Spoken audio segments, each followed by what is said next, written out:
IPL 2025 का सबसे अधिक रोंगटे खड़े कर देने वाला मुकाबला बेंगलुरु के एम चिन्नास्वामी स्टेडियम में शुरू हुआ। इस मुकाबले में रॉयल चैलेंजर बेंगलुरु और गुजरात टाइटन की टीम आमने सामने हुई। सिक्का उछाला गया तो शुभमन गिल ने जीता और पहले गेंदबाजी करने का फैसला किया। वहीं बेंगलुरु को बल्लेबाजी करने के लिए आमंत्रित किया।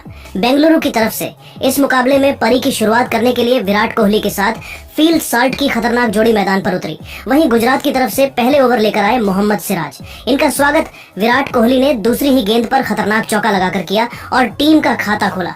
लेकिन उसके बाद सिराज ने शानदार गेंदबाजी की। पहले ओवर में बेंगलुरु केवल 6 रन बना पाई। विराट कोहली शानदार फॉर्म में दिखाई दे रहे थे। पूरी स्टेडियम में केवल उनके नाम के ही नारे लग रहे थे।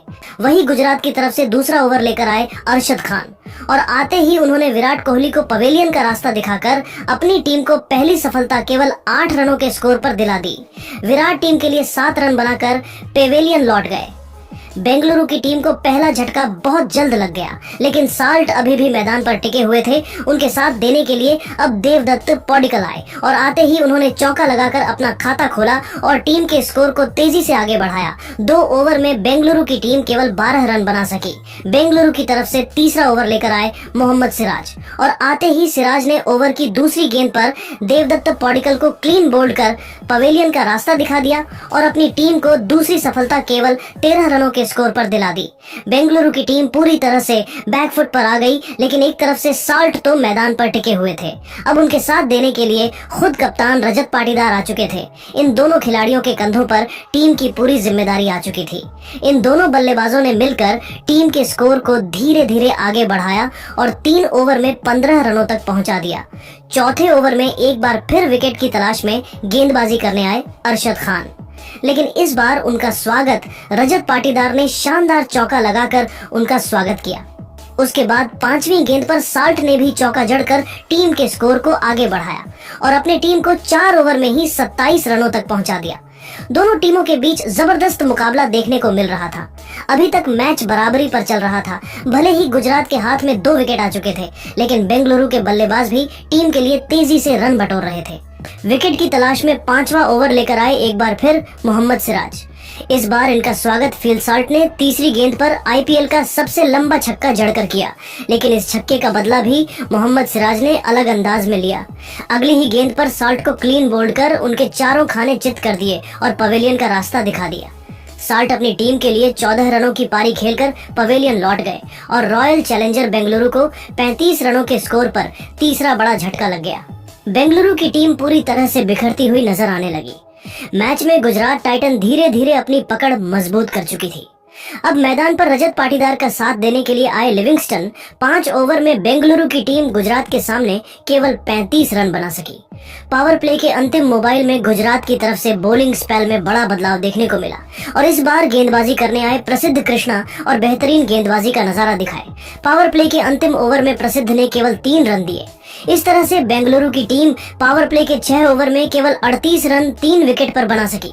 पावर प्ले के बाद एक बार फिर गुजरात की बॉलिंग स्पेल में बदलाव दिखा और इस बार गेंदबाजी करने के लिए बुलाया ईशांत शर्मा को, लेकिन रजत पाटीदार ने इनका स्वागत पहले ही गेंद पर शानदार चौका लगाकर किया। लेकिन ईशांत शर्मा ने इसका बदला लेते हुए अगली ही गेंद पर रजत पाटीदार को एलबीडब्ल्यू कर पवेलियन का रास्ता दिखा दिया और अपनी टीम को चौथी सफलता 42 रनों के स्कोर पर दिला दी। बेंगलुरु की टीम पूरी तरह से बैकफुट पर आ गई। रजत पाटीदार अपनी टीम के लिए केवल 12 रनों का योगदान देकर पवेलियन लौट गए। गुजरात की टीम बेंगलुरु पर पूरी तरह से हावी हो चुकी थी, लेकिन लिविंगस्टन का साथ देने के लिए अब जितेश शर्मा आ चुके थे। इन दोनों खिलाड़ियों के कंधों पर टीम की पूरी जिम्मेदारी आ चुकी थी। जितेश शर्मा ने चौका लगाकर अपना खाता खोला और टीम के स्कोर को आगे बढ़ाया। 7 ओवर में बेंगलुरु का स्कोर 48 रनों तक पहुंच गया। 8वीं ओवर में भी गेंदबाजी करने आए प्रसिद्ध कृष्ण और इस ओवर में भी उन्होंने केवल 1 रन दिए। बेंगलुरु की टीम में केवल 49 रन बना पाई। बेंगलुरु के बल्लेबाजों को रन बनाना काफी मुश्किल हो रहा था। एक एक रन के लिए बल्लेबाज तरस रहे थे। 9वें ओवर में विकेट की तलाश में गेंदबाजी करने आए ईशांत शर्मा, लेकिन इनका स्वागत जितेश शर्मा ने दूसरी ही गेंद पर खतरनाक छक्का लगाकर किया और टीम के स्कोर को 50 रनों के पार पहुंचाया। वहीं फिर चौथी गेंद को उन्होंने चौके में तब्दील कर दिया और अंतिम गेंद को भी चौके में तब्दील कर इस ओवर 17 रन बटोर लिए और अपनी टीम को 9 ओवर में 66 रनों तक पहुंचा दिया। 10वीं ओवर में एक बार फिर गेंदबाजी करने आए प्रसिद्ध कृष्णा, लेकिन इस बार इनका स्वागत लिविंगस्टन ने शानदार चौका लगाकर किया और अपनी टीम को 10 ओवर में 73 रनों तक पहुंचा दिया। 11 ओवर में गेंदबाजी करने आए फिरकी के जादूगर साई किशोर शानदार गेंदबाजी का नजारा दिखाया, लेकिन ओवर की अंतिम गेंद पर जितेश ने चौका जड़कर अपनी टीम को 11 ओवर में 80 रनों तक पहुंचा दिया। 12वीं ओवर में एक बार फिर गुजरात की बॉलिंग स्पेल में बदलाव दिखाओ और इस बार गेंदबाजी करने आए राशिद खान।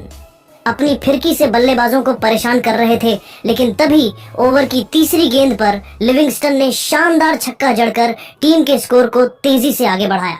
वहीं अंतिम गेंद पर जितेश ने चौका जड़कर राशिद खान की जमकर कुटाई कर दी और इस ओवर से इन दोनों बल्लेबाजों ने 11 रन बातों का अपनी टीम को 12 ओवर में 91 रनों तक पहुंचा दिया। दोनों खिलाड़ियों के बीच 50 रनों की साझेदारी भी पूरी हो गई। 13वें ओवर में गेंदबाजी करने आए एक बार फिर साई किशोर बेहतरीन गेंदबाजी का नजारा दिखा रहे थे। इस ओवर में बल्लेबाजों को अपनी जाल में जकड़ कर रखा हुआ था। रन बनाना काफी मुश्किल हो रहा था, लेकिन तभी साई किशोर ने ओवर की चौथी गेंद पर जितेश शर्मा को पवेलियन का रास्ता दिखाकर अपनी टीम को 5वीं सफलता 94 रनों के स्कोर पर दिला दी और बेंगलुरु की टीम एक बार फिर लड़खड़ाती हुई नजर आने लगी। जितेश शर्मा अपनी टीम के लिए 33 रन बनाकर पेविलियन लौट गए, लेकिन लिविंगस्टन अभी भी मैदान पर टिके हुए थे। उनके साथ देने के लिए अब कुणाल पांड्या आ चुके थे। इन दोनों खिलाड़ियों के कंधों पर टीम की पूरी जिम्मेदारी आ चुकी थी। 13 ओवर में बेंगलुरु का स्कोर 94 रन 5 विकेट पर बन चुका था। 14वें ओवर में गेंदबाजी करने आए एक बार फिर राशिद खान, लेकिन इस ओवर में इन दोनों बल्लेबाजों ने मिलकर 9 रन बटोरी और अपनी टीम को 14 ओवर में 103 रनों तक पहुंचा दिया। लेकिन वही 15वें ओवर में कुणाल पांड्या भी अपना विकेट खो बैठे और बेंगलुरु का छठा विकेट 104 रनों पर गिर गया। अब लिविंगस्टन का साथ देने टीम डेविड आए। इन दोनों बल्लेबाजों ने टीम के स्कोर को तेजी से आगे बढ़ना शुरू किया। लिविंगस्टन तो सिर्फ चौके और छक्के लग रहे थे और देखते ही देखते उन्होंने अपना अर्धशतक ठोक दिया, लेकिन सिराज ने लिविंगस्टन को आउट कर पवेलियन भेज दिया। लेकिन टीम डेविड अकेले गुजरात के गेंदबाजों की धज्जियां उड़ा रहे थे। अंतिम ओवर में छक्का चौका लगाकर अपनी टीम को 179 रनों तक पहुंचा दिया और गुजरात के सामने 170 रनों का लक्ष्य खड़ा किया। लेकिन अंतिम गेंद पर डेविड पवेलियन लौट गए। इस लक्ष्य का पीछा करने उतरी गुजरात ओपनिंग करने आए शुभमन गिल और साई सुदर्शन। दोनों बल्लेबाजों ने अपनी टीम को बेहतरीन शुरुआत दिलाई। बेंगलुरु के गेंदबाजों पर प्रहार करना शुरू कर दिया और 3 ओवर में ही टीम के स्कोर को 15 रनों तक पहुंचा दिया। चौथे ओवर में गेंदबाजी करने आए एक बार फिर हेजलवुड, इनका स्वागत। सुदर्शन ने चौथी गेंद पर खतरनाक छक्का लगाकर किया और फिर 5वीं गेंद को चौके में तब्दील कर दिया और अपनी टीम को 4 ओवर में 26 रनों तक पहुंचा दिया। 5वें ओवर में भुवनेश्वर कुमार का स्वागत शुभमन गिल ने छक्के के साथ किया, लेकिन अगली ही गेंद पर भुवनेश्वर कुमार ने उन्हें पवेलियन का रास्ता भी दिखा दिया और अपनी टीम को पहली सफलता 32 रनों पर दिला दी। गिल टीम के लिए 14 रन बनाकर पेविलियन लौट गए। सुदर्शन का साथ देने के लिए अब आ चुके थे जोश बटलर। 5 ओवर में गुजरात का स्कोर 33 रन बन पाया। अंतिम ओवर में गेंदबाजी करने आए यश दयाल बेहतरीन गेंदबाजी का नजारा दिखाया और इस ओवर में केवल 9 रन दिए। 6 ओवर में गुजरात का स्कोर 42 रन बन पाया। पावर प्ले के बाद गेंदबाजी करने आए रसिक सलाम, इनका स्वागत सुदर्शन ने शानदार चौका लगाकर किया। वहीं अंतिम गेंद पर बटलर ने भी चौका जड़कर अपनी टीम को 50 रनों के पार 7 ओवर में पहुंचा दिया। इसके बाद इन दोनों खिलाड़ियों का बल्ला रुका नहीं, टीम के लिए तेजी से रन बटोरने लगे। दोनों खिलाड़ियों के बीच एक बेहतरीन साझेदारी होने लगी। गुजरात का स्कोर तेजी से आगे बढ़ रहा था। दोनों ने मिलकर बेंगलुरु के गेंदबाजों की धज्जियां उड़ा दी और अपनी टीम को 12 ओवर में ही 100 रनों के पार पहुंचा दिया। लेकिन सुदर्शन के आउट होने के बाद टीम को कोई फर्क नहीं पड़ा। बल्लेबाजी करने आए रदरफोर्ड भी टीम के लिए तेजी से रन बटोरने लगे। वहीं बटलर का बल्ला रुकने का बिल्कुल भी नाम नहीं ले रहा था। अपनी टीम को इन दोनों बल्लेबाजों ने मिलकर 15 ओवर में 134 रनों तक पहुंचा दिया।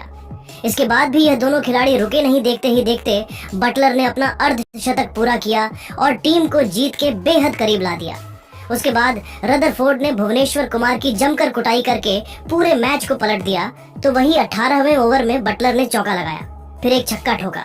इन दोनों खिलाड़ियों ने छक्का और चौका लगाकर अपनी टीम को 8 विकेट ऐतिहासिक जीत दिला दी।